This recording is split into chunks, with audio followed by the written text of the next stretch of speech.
Hello everyone, welcome back to my channel. तो मैंने जैसे आपसे बोला था कि हम प्रोकैरियोट्स एंड वायरसेस की यूनिट कंप्लीट करेंगे, उसकी सीरीज बनाएंगे। तो उसकी मैंने लास्ट वीडियो ऑलरेडी अपलोड कर दी है और उसके अलावा मैंने कॉन्जुगेशन, ट्रांसडक्शन और ट्रांसफॉर्मेशन की वीडियोस भी अपलोड कर दी हैं। अब आज की क्लास में हम डिस्कस करेंगे कि बैक्टीरिया यानी प्रोकैरियोट्स जो होते हैं उनके सेलुलर स्ट्रक्चर्स क्या क्या होते हैं, उनके सेल्स में क्या क्या चीजें पाई जाती हैं, वो हमें डिस्कस करनी है। तो सबसे आउटर मोस्ट लेयर जो भी बैक्टीरियल सेल के अंदर पाई जाएगी उसे हम क्या बोलते हैं, उसे बोलते हैं सेल वॉल। यानी जो आज की क्लास हमारी स्टार्ट होने वाली है उसमें हम सेल वॉल और अदर सेलुलर स्ट्रक्चर्स के बारे में डिस्कस करेंगे। तो हम यहाँ लिख लेते हैं सेल स्ट्रक्चर्स और सबसे पहले हम डिस्कस करते हैं with the first thing that is cell wall. अब सेल वॉल जो प्रोकैरियोट्स या बैक्टीरिया के केस में होती है वो सेल वॉल बनी होती है with a material known as peptidoglycan. Peptidoglycan. तो पेप्टाइडोग्लाइकन लेयर होती क्या है, इसे म्यूरिन नाम से भी जाना जाता है। ये एक्चुअली एक पॉलीसेकेराइड है, तो इसे हम पॉलीसेकेराइड लिख देते हैं। पॉलीसेकेराइड। ये पॉलीसेकेराइड तो होती है बट बनी किस चीज से होती है, तो पेप्टाइडोग्लाइकन की भी इंडिविजुअल सब यूनिट्स क्या होती हैं वो हमें देखना है। तो इसकी जो इंडिविजुअल सब यूनिट्स होती हैं वो दो होती हैं, एक जिसे बोला जाता है नैग और दूसरी जिसे बोला जाता है नैम। क्योंकि ये दो डिफरेंट सब यूनिट से मिलकर बना होता है इसीलिए इसे हेटेरोपॉलीसेकेराइड बोला जाता है। हेटेरोपॉलीसेकेराइड किस लिए, क्योंकि डिफरेंट सब यूनिट से मिलके ये बना है। अब इसमें जो नैग होता है उसका नाम क्या होता है, तो उसकी फुल फॉर्म होती है एन एसिटाइल ग्लूकोज अमीन। एन एसिटाइल ग्लूकोज अमीन एक यूनिट होती है और दूसरी यूनिट जो होती है जिसे हम नैम बोलते हैं उसका नाम होता है N acetyl muramic acid. Muramic acid. तो ये दो यूनिट्स होती हैं जिनसे कि हमारा पेप्टाइडोग्लाइकन बना होता है और इन दोनों यूनिट्स के बीच में जो एक्चुअल में बॉन्ड प्रेजेंट होता है उस बॉन्ड को बोला जाता है beta 1,4 glycosidic bond. Glycosidic bond. तो बीटा 1,4 ग्लाइकोसिडिक बॉन्ड है जो यहाँ पे प्रेजेंट होता है नैग और नैम दोनों के बीच में। तो दोनों के बीच का ये बॉन्ड है जो आपको यहाँ देखने को मिलेगा। तो पेप्टाइडोग्लाइकन से बनी होती है नैग एंड नैम, उसकी सब यूनिट्स होती हैं। इसके अलावा कुछ अमीनो एसिड्स भी होते हैं जो आपको यहाँ मिलते हैं। उन अमीनो एसिड्स में से यहाँ लिख लेते हैं हम, अमीनो एसिड्स भी एडिशनली प्रेजेंट होंगे सेल वॉल के अंदर और उन अमीनो एसिड्स में से एक मटेरियल होता है जिसे बोला जाता है डैप। तो वो काफी ज्यादा प्रेजेंट होता है पेप्टाइडोग्लाइकन के अंदर। इसे बोला जाता है diaminopimelic acid. Diaminopimelic acid. तो इसका नाम आपको जरूर याद रखना है, ये आपको यहाँ पे मिलेगा अमीनो एसिड्स के बीच में पेप्टाइडोग्लाइकन के अंदर। और इसके अलावा एलेनिन, इसके अलावा ग्लूटामिक एसिड, लाइसिन, ये अमीनो एसिड्स भी यहाँ पे प्रेजेंट होते हैं। और जो भी पेप्टाइड एक्चुअली बनता है ड्यूरिंग पेप्टाइडोग्लाइकन सिंथेसिस, यानी जो अमीनो एसिड से मिलके बनेगा, उस प्रोसेस को, उस रिएक्शन को जिसमें अमीनो एसिड साथ में जुड़ रहे हैं पेप्टाइडोग्लाइकन के, उसे ट्रांसपेप्टिडेशन बोला जाता है। तो यहां मैं लिख रही हूं ट्रांसपेप्टिडेशन। ट्रांसपेप्टिडेशन। तो ट्रांसपेप्टिडेशन एक टाइप का मेथड है जिसके अंदर अमीनो एसिड्स पेप्टाइडोग्लाइकन के साथ क्रॉस लिंकिंग फॉर्म करते हैं, यानी पेप्टाइडोग्लाइकन की एक्चुअल में बायोसिंथेसिस या सिंथेसिस की प्रोसेस जो है वो स्टार्ट होती है।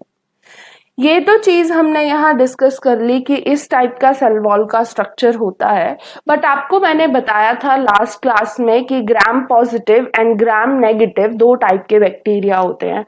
अब उन दोनों बैक्टीरिया के अंदर पेप्टाइडोग्लाइकिन की लेयर की थिकनेस का डिफरेंस होता है। For example, gram positive bacteria जो होते हैं इनमें थिक पेप्टाइडोग्लाइकिन लेयर पाई जाती है, बट जो ग्राम नेगेटिव बैक्टीरिया होते हैं उनके अंदर थिन पेप्टाइडोग्लाइकिन की लेयर पाई जाती है। इसके अलावा ग्राम पॉजिटिव बैक्टीरिया में कुछ एसिडिक सब्सटेंसेस भी पाए जाते हैं, उसकी सेल वॉल के साथ एसोसिएटेड होते हैं ये सब्सटेंसेस। इन सब्सटेंसेस को क्या बोला जाता है? इनको बोला जाता है टिकोइक एसिड। Teichoic acids. तो टिकोइक एसिड्स कैरेक्टरिस्टिक फीचर हैं of gram positive bacterial cell wall. Gram negative में टिकोइक एसिड्स नहीं होते हैं। यहाँ पे जो चीज प्रेजेंट होती है वो ये कि यहाँ पे सबसे पहले हम लिखते हैं कि teichoic acids are absent. Teichoic acids are absent. इसके अलावा यहाँ जो चीज पाई जाती है उसे बोला जाता है LPS. LPS is lipopolysaccharide. Lipopolysaccharide. इसका मतलब क्या होता है? एक्चुअली एलपीएस एक टाइप का मटेरियल है जो कि बेसिकली ग्राम नेगेटिव बैक्टीरिया की सेल वॉल में पाया जाता है। सेल वॉल में नहीं होता एक्चुअल में, ये प्रेजेंट होता है इन दी आउटर मेम्ब्रेन। तो आउटर मेम्ब्रेन जो ग्राम नेगेटिव बैक्टीरिया की होती है उसके अंदर आपको एलपीएस नाम का मटेरियल देखने को मिलता है। तो ये कुछ डिफरेंसेस थे जो ग्राम नेगेटिव और ग्राम पॉजिटिव बैक्टीरिया की सेल वॉल और सेल मेम्ब्रेन के कॉन्टेक्स्ट में हम पढ़ते हैं, जो मैंने यहाँ आपके साथ डिस्कस किए। इसके अलावा आपको अगर पता हो तो एक और टाइप के बैक्टीरिया होते हैं जिन्हें बोला जाता है माइकोप्लाज्मा। अब माइकोप्लाज्मा किस तरीके से डिफर करते हैं, उनके अंदर क्या फीचर्स होते हैं, तो वो भी हम देख लेते हैं। तो हम यहाँ लिखेंगे सबसे पहले माइकोप्लाज्मा। माइकोप्लाज्मा। तो माइकोप्लाज्मा जो होते हैं ये वॉललेस बैक्टीरिया हैं। वॉललेस, इनके अंदर वॉल नहीं होती, cell wall is completely absent. ये बैक्टीरिया स्मॉलेस्ट कंसीडर किए जाते हैं, स्मॉलेस्ट लिविंग ऑर्गेनिजम्स बोला जाता है इन्हें, या स्मॉलेस्ट सेल बोलेंगे तो भी माइकोप्लाज्मा ही आता है। इनकी जब भी आप अपीयरेंस देखोगे तो इनकी फ्राइड एग लाइक अपीयरेंस होती है। फ्राइड एग लाइक, उसकी तरह दिखते हैं, जैसे एग को फ्राई करते हैं तो उस तरीके का टेक्सचर आपको माइकोप्लाज्मा की कॉलोनीज का दिखता है। तो वो भी आपको यहाँ पे इम्पॉर्टेंट है याद रखना। इसके अलावा एक और टाइप के बैक्टीरिया होते हैं जिन्हें एल फॉर्म बैक्टीरिया बोलते हैं। तो एल फॉर्म बैक्टीरिया क्या होते हैं ये भी हम देख लेते हैं। एल फॉर्म बैक्टीरिया को basically cell wall deficient bacteria बोला जाता है। तो इनके अंदर भी सेल वॉल नहीं होती, वॉल लेस बोला जाएगा, और ये जनरली खुद से जनरेट नहीं होते, इन्हें हम आर्टिफिशियली जनरली जनरेट करते हैं। तो हमारे पास एक बैक्टीरिया है, उस बैक्टीरिया में से आप वॉल को हटा दो तो माइनस वॉल, तो उससे जो चीज बनेगी उसे एल फॉर्म बोला जाता है। तो एल फॉर्म बनेगी after we remove the wall, cell wall from the bacterial strain. किसी भी बैक्टीरियल स्ट्रेन से सेल वॉल निकालने के बाद ये जनरली बनता है। एंड सेल वॉल का रिमूवल बेसिकली होता है by the treatment with the enzyme lysozyme. Lysozyme is the major enzyme that helps in the degradation or digestion of the cell wall in the case of bacteria. तो lysozyme के बारे में भी आपको यहाँ पे याद रखना जरूरी है। माइकोप्लाज्मा के अंदर भी वॉल नहीं होती, बट वो नेचुरल फॉर्म्स हैं, वो जनरली दूसरे बैक्टीरिया से डिराइव्ड नहीं होते आफ्टर सेल वॉल रिमूवल। इसीलिए माइकोप्लाज्मा एल फॉर्म बैक्टीरिया से काफी ज्यादा डिफर करते हैं।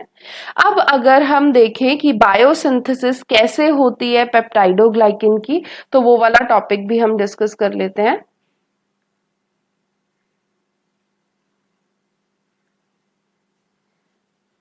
पेप्टाइडोग्लाइकिन बायोसिंथेसिस। पेप्टाइडोग्लाइकिन बायोसिंथेसिस। अब पेप्टाइडोग्लाइकन बायोसिंथेसिस की प्रोसेस किस तरीके से कैटेलाइज होती है, तो इसकी जो बायोसिंथेसिस होती है वो कुछ स्टेजेस में डिस्टिंग्विश आप कर सकते हो। तो 4 स्टेजेस होती हैं एक्चुअली जो बायोसिंथेसिस के दौरान आपको देखने को मिलेगी। सबसे पहली स्टेज होती है जो आपको साइटोप्लाज्म में, बैक्टीरियल साइटोप्लाज्म में देखने को मिलेगी। इसकी वजह से यूडीपी नाम एंड यूडीपी नैग की बायोसिंथेसिस होती है। तो ये दोनों मटेरियल बनते हैं। तो बेसिकली यूडीपी जो मटेरियल है उसके साथ नैग और नैम जो है वो एसोसिएट हो जाते हैं।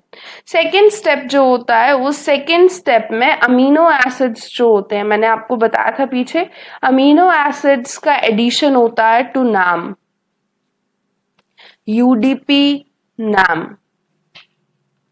जिसकी वजह से जो मटेरियल बनता है उस मटेरियल को बोला जाता है नैम पेंटापेप्टाइड। नैम पेंटापेप्टाइड। तो नैम पेंटापेप्टाइड की बायोसिंथेसिस होगी जब भी अमीनो एसिड्स यूडीपी नैम के साथ जुड़ जाएंगे। थर्ड स्टेप क्या होगा, तो थर्ड स्टेप साइटोप्लाज्मिक मेम्ब्रेन यानी प्लाज्मा मेम्ब्रेन के अंदर होता है। तो यहां मैं लिख रही हूं सेल मेम्ब्रेन। तो सेल मेम्ब्रेन में क्या होगा कि यूडीपी नैम पेंटापेप्टाइड जो है, यूडीपी नैम पेंटापेप्टाइड जो सेकेंड स्टेप में सिंथेसाइज हुआ था मटेरियल, वो किसके साथ एसोसिएट हो जाएगा, वो एसोसिएट हो जाता है with another material known as bactoprenol. Bactoprenol. तो बैक्टोप्रिनॉल के साथ जुड़ के वो एक मटेरियल बनाता है जिसे बोला जाता है लिपिड 1। तो जैसे कि मैंने यहाँ पे आपको बायोसिंथेसिस बताया लिपिड 1 का, वैसे ही एक मटेरियल लिपिड 2 नाम का भी होता है जो बनेगा यूडीपी नैग से। हम जनरली ऐसे लिख देते हैं कि लिपिड 1 जो है वो जुड़ जाती है विद यूडीपी नैग, इसके साथ जुड़ेगी और तब एक और मटेरियल बनेगा जिसका नाम है लिपिड 2। तो ये लिपिड 2 सिंथेसाइज हो जाएगा। तो जब लिपिड 2 भी सिंथेसाइज हो गया, फिर एक्चुअल में जो पॉलीपेप्टाइड की जो एक्चुअल में जो चेन बननी थी पेप्टाइडोग्लाइकन वाली, वो मटेरियल जो है वो outer side of the cytoplasmic membrane में बनना शुरू हो जाता है। तो इस पूरी चीज को अगर हम एक फ्लो चार्ट की फॉर्म में लिखें तो आपको ज्यादा अच्छे से क्लियर होगा। तो सबसे पहले यूडीपी नाम आता है, इसके साथ कुछ अमीनो एसिड्स जुड़ते हैं, अमीनो एसिड्स, फिर एक मटेरियल बनता है जिसे बोला जाता है नैम पेंटापेप्टाइड। नैम पेंटापेप्टाइड। इस नैम पेंटापेप्टाइड के साथ जुड़ता है नैग, यूडीपी नैग। तो जब यूडीपी नैग इसके साथ जुड़ गया तब एक मटेरियल बनता है जिसे बोला जाता है लिपिड 2। तो एक्चुअल में नाम जो था वो किसके साथ जुड़ा था, वो जुड़ा था बैक्टोप्रिनॉल नाम के मटेरियल से। ये बैक्टोप्रिनॉल के साथ जब जुड़ता है तब एक मटेरियल बनता है जिसे बोलते हैं लिपिड 1। तो लिपिड 1 की बायोसिंथेसिस यहां हो गई थी, उसके बाद नैग जुड़ा और लिपिड 2 बन गया, और ये है फिर पेप्टाइडोग्लाइकन जो बनाएगा, पेप्टाइडोग्लाइकन। तो ये पूरी बायोसिंथेसिस होती है जिससे कि पेप्टाइडोग्लाइकन बन जाता है। अब पेप्टाइडोग्लाइकन जब बन जाता है तो उसके बाद उसके ऊपर ट्रांसपेप्टिडेशन हो सकती है, यानी कुछ और अमीनो एसिड्स का एडिशन हो सकता है। इसी से रिलेटेड कुछ टर्म्स हैं जो हमें डिस्कस करनी है। उन टर्म्स को क्या बोला जाता है, तो एक होती है जिसे बोला जाता है प्रोटोप्लास्ट और एक होता है जिसे बोला जाता है स्फेरोप्लास्ट। तो ये दोनों भी डिस्कस कर लेते हैं, प्रोटोप्लास्ट एंड स्फेरोप्लास्ट। क्या डिफरेंस होता है दोनों के अंदर, तो प्रोटोप्लास्ट जो है वो एक्चुअली एक ऐसा मटेरियल होता है, मतलब जब बैक्टीरिया में से आप सेल वॉल रिमूव कर दो तो माइनस सेल वॉल जो मटेरियल बचेगा उसे हम प्रोटोप्लास्ट बोलते हैं। ये प्रोटोप्लाज्म से आप इसे कंपेयर कर सकते हो, ये एक्चुअल में प्रोटोप्लाज्म ही है। लेकिन ये आपको जनरली मिलता है फ्रॉम ग्राम पॉजिटिव बैक्टीरिया, वो भी याद रखना जरूरी है।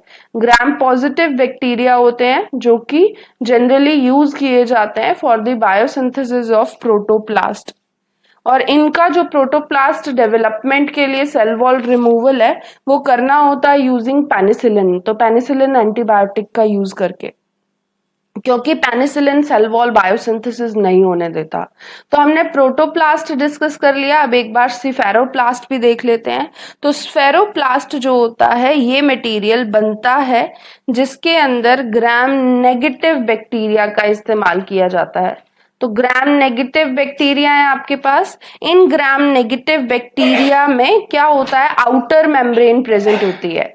तो ग्राम नेगेटिव बैक्टीरिया जब आउटर मेम्ब्रेन उनके पास प्रेजेंट होगी इवन आफ्टर पेनिसिलिन ट्रीटमेंट, तो पेनिसिलिन ट्रीटमेंट आपने कर दी, पेनिसिलिन यहाँ पे डाल दिया, बट फिर भी क्या हुआ कि आउटर मेम्ब्रेन एग्जिस्ट कर रही है या फिर कुछ amount of cell wall exist कर रहा है, तो उससे जो मटेरियल बनेगा उस मटेरियल को स्फेरोप्लास्ट बोला जाएगा। तो मैंने आपको प्रोटोप्लास्ट क्या होता है ये बताया, स्फेरोप्लास्ट क्या होता है ये भी मेंशन किया कि किस तरीके से वो डेवलप होते हैं। आगे आने वाली क्लासेस में हम आउटर मेम्ब्रेन का structure, glycocalyx, plasma membrane, cytoplasm वगैरह डिस्कस करेंगे। तो आई होप कि आपको आज की वीडियो पसंद आई हो। अगर पसंद आई होगी तो please like, share and comment. इस वीडियो के नीचे कमेंट करना ना भूलिएगा। Thanks a lot.